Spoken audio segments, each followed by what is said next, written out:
One suspect held the victim down, while the other suspect stabbed her 19 times in the arms, legs, and torso.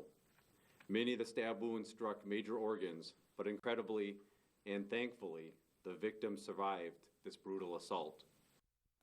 It's unthinkable. He's talking about two 12-year-olds. There's your suspects.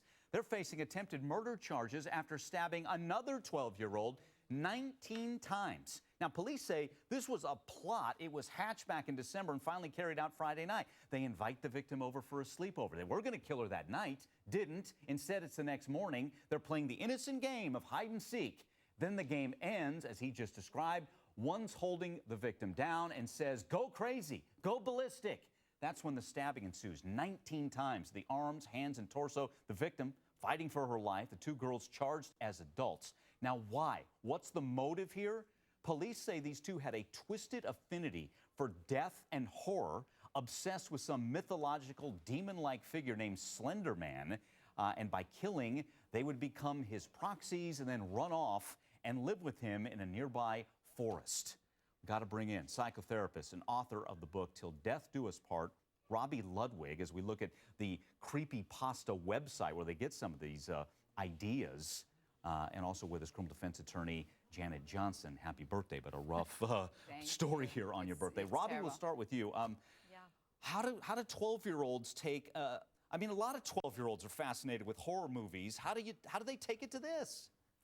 Well, clearly, these are kids with a disturbed mind, because you can take a healthy child and they wouldn't have the same reaction to these scary mythological images. When I was reading about the story, one of the girls said that Slender Man is in her dreams, and she had the idea that he knows exactly what she's thinking at all times. And another girl said they really believe that engaging in these acts would help them live with Slender Man in their forest and mansion. So it makes me wonder what their grasp on reality is, if they're confusing reality and fantasy. You'd have to rule out some kind of childhood psychotic disorder. That would need to be looked into. But we're also looking into a conduct disorder. We can't diagnose young kids with sociopathy because their brains are still young and changing. But we need to rule out, clearly there's a characterological issue going on here as well. And how do you know as a parent if your child's losing it? If this isn't just a fascination for watching a scary movie and it becomes this? It's a really good question, and that's all about the relationship you have with your child, observing what are they looking at online, having a conversation about what their interests are, encouraging them to talk to you about things that are on their mind, things that are of interest to them. And as a parent, if you have some concern, making an intervention sooner rather than later. You can never make an intervention too soon. Okay. If you have questions, if you are concerned, there are professionals out there who can be a separate set of eyes to help you make an assessment. There you go.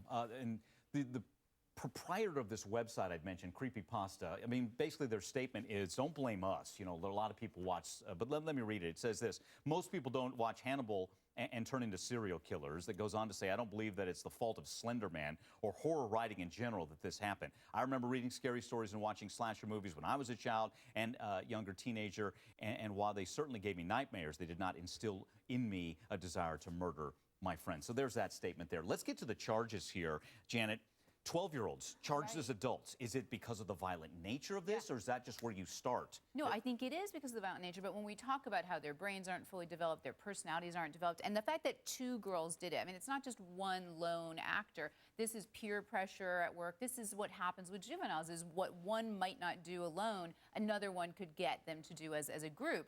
And that's where my concern, and I know when you look at this, you think these should be treated by adults. They did an adult thing. It's a horrible thing, but an adult court isn't going to be equipped to deal with the things that we're talking about, and that's one of the concerns.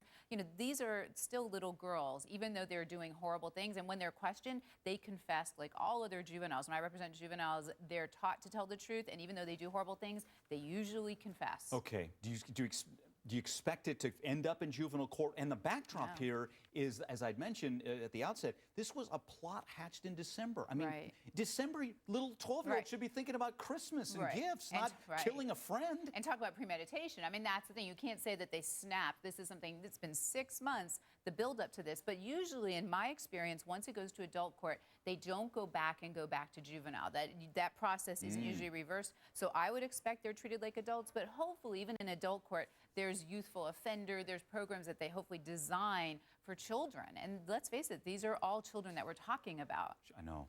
Just all 3 12-year-olds, just unthinkable stuff.